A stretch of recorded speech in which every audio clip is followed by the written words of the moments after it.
Here's what you should know about your local housing market in this week's Market Update. We've got some wild things going on in the market right now.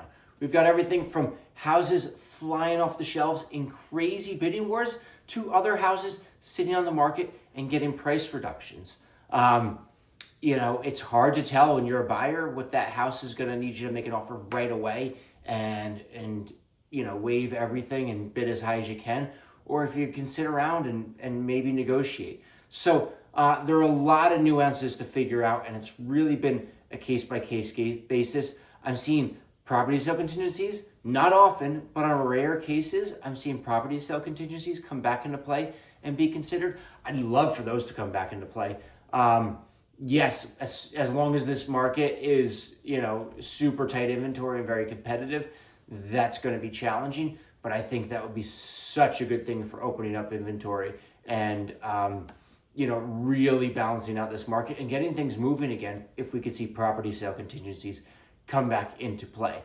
But that being said, I'm super, super thankful. I've got this great network here at Coldwell Banker because pricing homes is becoming more complicated. Navigating offer situations is becoming more complicated. And I've just got a great network of other agents who are also experts in our field that are willing to collaborate and help each other out, as in these uncertain and challenging to navigate times in the market. So that being said, let's get into the stats this week. We're looking at Morristown, Chatham, Madison, Harding, Morris Plains, Mendham, Chester, Bernardsville, Basking Ridge, and Randolph.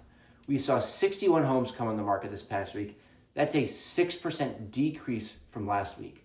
44 of them were single-family houses, and 17 of them were condos or townhouses. The average list price of these homes was $1,555,000. We saw a big outlier in Bernardsville. We saw the average list price of homes that came on the market in Bernardsville at $5,215,000.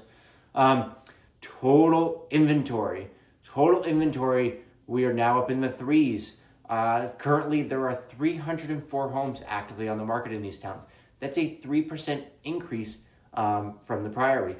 I'm expecting and hoping that we see that number continue to creep up, give our buyers more options and balance out that market a little bit.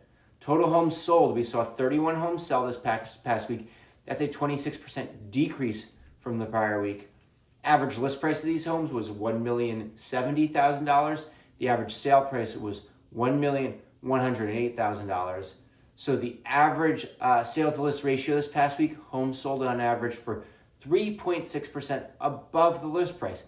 Now, for the first time in a very long time, when we break it down town by town, we had two towns where homes sold below the list price. So we saw Madison, where this past week we had two sales and the average was 2.5% below the list price. And then Harding, we had one sale that sold 2% below the list price. Now, when we look at all the other towns, we had Morris Plains sell exactly at list price. We saw Chester at 3% above list price, Bernardsville 3.5% above list price, Randolph 4.8% above list price, Basking Ridge 8% above list price, Morristown Morris Township 8.1% above list price, and Chatham 9.6% above list price.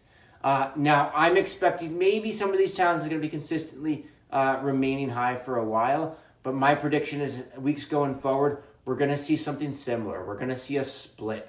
And I don't know that it has as much to do with the individual towns as it does with a case-by-case basis of which houses happen to sell that week. Because, like I said, we're seeing a huge divide in houses, and it can be a little bit tricky to predict, but it's not a town-wide, location-wide thing. It really is, it seems to be a case-by-case basis. So we're looking at that closely. We're going to see how that trend continues on throughout the spring and summer. Under contract, we saw 42 homes go under contract this past week. That's a 5% decrease from last week. The average list price is $1,117,000 for those homes that went under contract. That's a 21% decrease over last week. And then the average days on market this past week for the homes that went under contract, 24 days on the market. That's a 3% increase over last week. So that being said, I've said it a few times already in this video, we're going to keep a close eye on the market. We're seeing some interesting things happen. It really is a very nuanced market. So make sure that you're working with experts that not only are top of their field, but also have a network that is able to assist them. Any home that I'm putting on the market right now, I'm getting multiple colleagues to come and give their opinions on my pricing. And same with when it goes to purchasing. I'm getting a lot of insider information, a lot of input from colleagues. It's a team effort right now. There's a lot of nuances happening, and we're working very hard for you to figure out the best scenario for each of our individual clients in each particular home. So that being said, I hope you have a great weekend. If you have kids in school, this is a tough week. I wish you the best of luck when we've got half days and heat waves. So thanks so much for checking in with me, and I'll catch you guys again next week.